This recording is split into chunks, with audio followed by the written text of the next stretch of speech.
akaga kagwiriye isi n'inzira rukumbi. The church itorero has rimaze always iminsi faced rihura the n'ibibazo danger bikomeye of byo compromising kuba its ryakomeza loyalty to ubunyangamugayo Christ through rifitanye na a kirisito growing tendency binyuze mu to kwemerera allow the isi world ko to ibasha shape gutyaza its ibitekerezo thinking. byabo. Uko turushaho kwegera The closer we ibihe get to the end of by'imperuka time, niko the more ikibi the devil gikomeza will kongera redouble his imbaraga efforts in this area. muri aka karere. Standards that were Urwego once abadivantisite cherished b'umunsi wa kabiri by bari bariho mu Seventh-day buryo Adventists bwa in the areas tamperasi, of diet, imyambarire dress, recreation, ndetse no amusement, and kubahiriza Sabbath keeping are isabato fast becoming things of byabaye the past. Now let me impitagihe. underscore the Ariko nagira absolute mbabwire fact. yuko We are ntabwo not dukizwa saved by n'ibyo what we twambara, wear.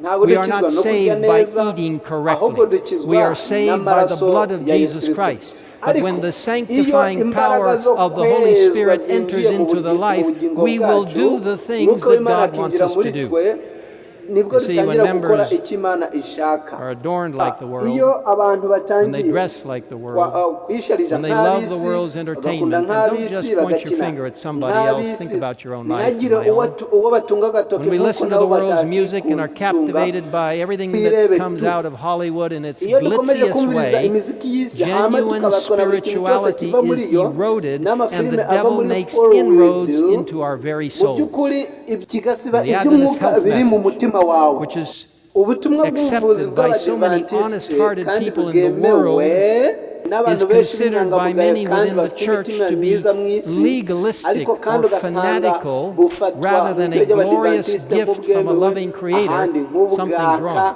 mu cyimbo cyo We're to kubufata be nk'impano yavuye ambassadors mu ijuru for Christ. yatanzwe We're to be the n'umuremyi. light Dukwiye and the kuba salt of the abambasaderi world. ba Yesu Kristo, In tukaba Matthew 5, umucyo n'umunyu w'isi. Niko verse handitse 16, muri it Mateyo says, "Let your light so 5:16 shine among men, that they may see your good works and abariko glorify umucyo wanyu your ubonekera imbere Father y'abantu in kugira heaven." ngo babone You see, imirimo yanyu millions of myiza people all bahere over ko the world barabwiye are so wo aching mu for ijuru. something different.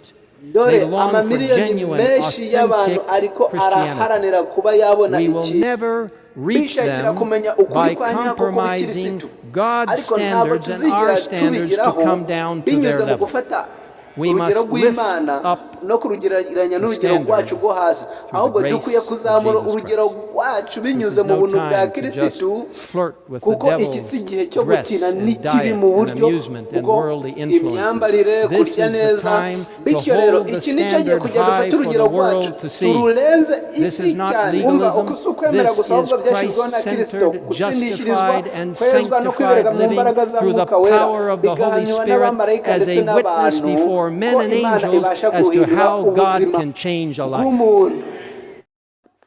Kubw'ibyo rero shalom.